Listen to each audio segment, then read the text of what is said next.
everyone, I'm Donna Campbell. I'm a local community artist and I work in education, I work with wellbeing groups and I work on celebrations just like Kendal Torchlight. This year's Torchlight theme is Think Global, Act Local. We want to recognise that the choices we make every day in our environment and in our homes have an impact globally.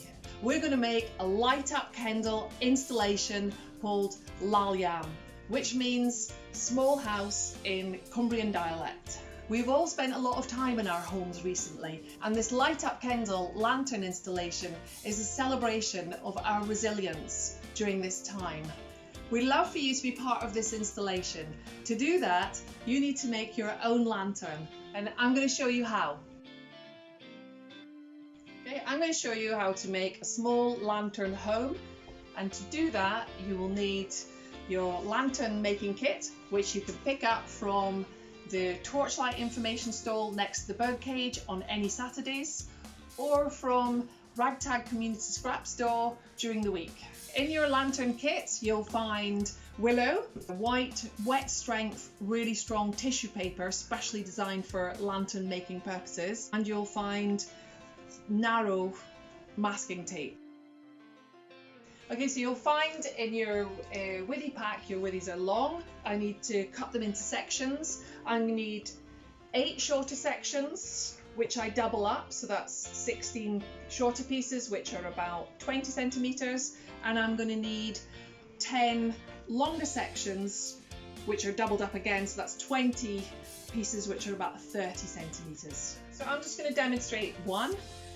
Take your withy. Usually I get rid of the very end of my withy, and I hold the end because it springs off when I cut it, and then I'm just going to measure roughly that 20 centimetres, and I cut it again there.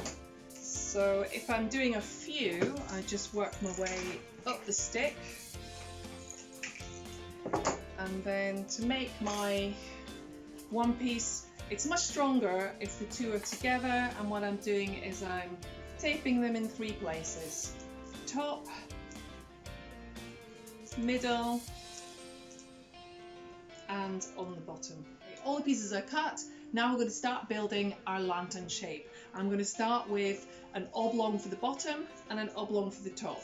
I take my tape, I wrap it around once, and I leave a flag like this for attaching it to the other stick.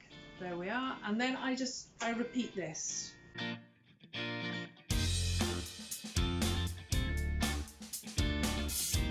So I've made one of my oblongs. I'm just going to make the top.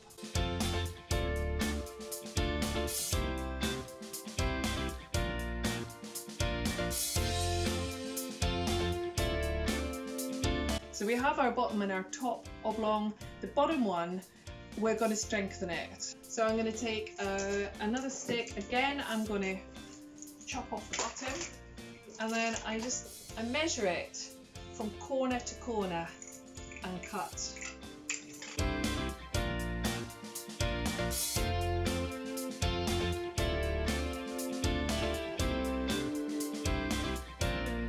This is the base of the house, which is now nice and strong, and this one's still a bit wobbly, but that's okay. So we've got the top and the bottom of our house.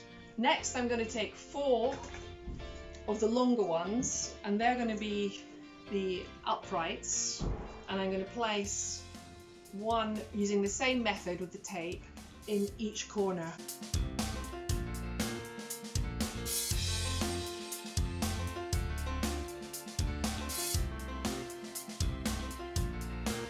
Okay, so I've used that same technique every time with the tape, wrapping a bit on, leaving a length, and using that length to tie it tightly. If it still feels a bit wobbly, and they always do still feel a little bit wobbly, you just take wherever you think it might need an extra bit and just wrap it around again to just give it a little bit more strength. So for the roof, I'm going to do the same thing. I'm going to take 2 of the shorter pieces, which is the same as your short pieces on the oblong, and put them on here like this.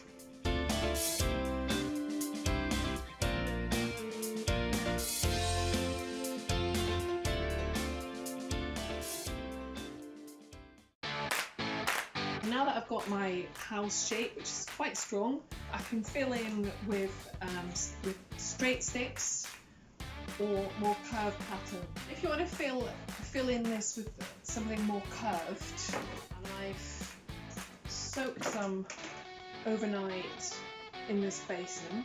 Now that these are wet, I can use these lovely wet withies to make great shapes to tie into here.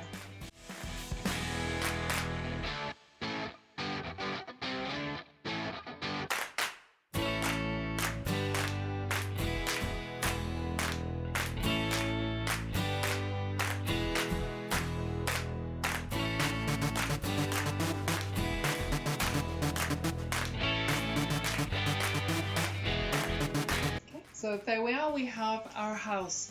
The withies are quite lively, so you're always going to have a slightly wonky, slightly crooked, interesting house. Every house is going to be interesting.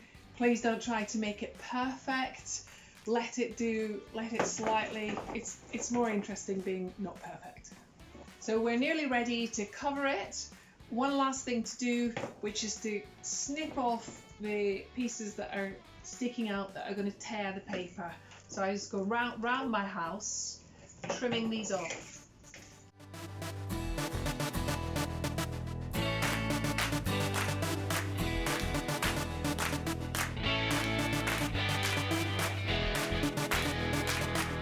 We're ready to paper our lantern, which is a bit messy, this part of the technique.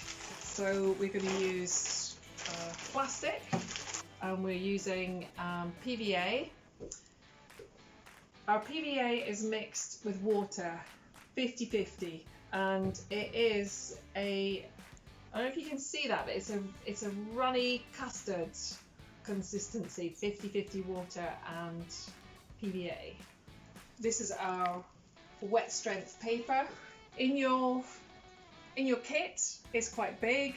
I've cut this down to about quarter size. Take one sheet of paper, lay it on your plastic, take your sponge and your PVA water mix, and I work from the middle out.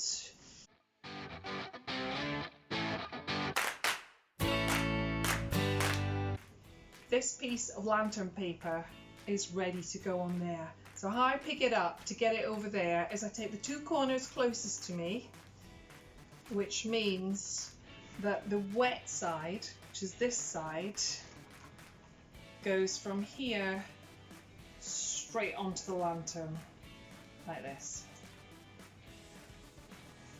And then I use my sponge to get it to stick to the lantern, and repeat.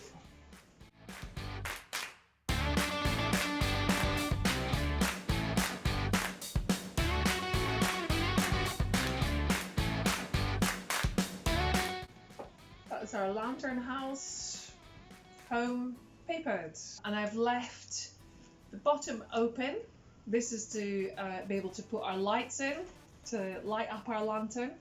I'm going to show you the last stage now, which is decorating the lantern. This one's wet. We decorate it when it's dry.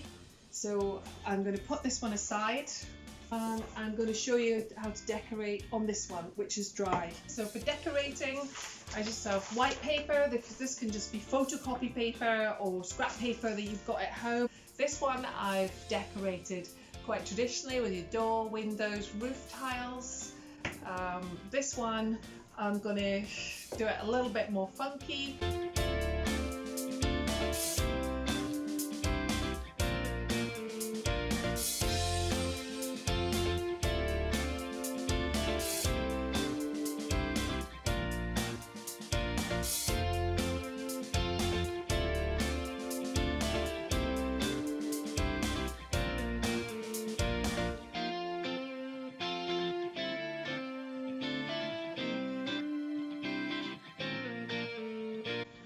Okay, there we are. There we have. We've built our lantern, we've papered it, we've decorated it, and we put our final layer of paper on. All we need to do now is wait for it to dry and wait for it to get dark.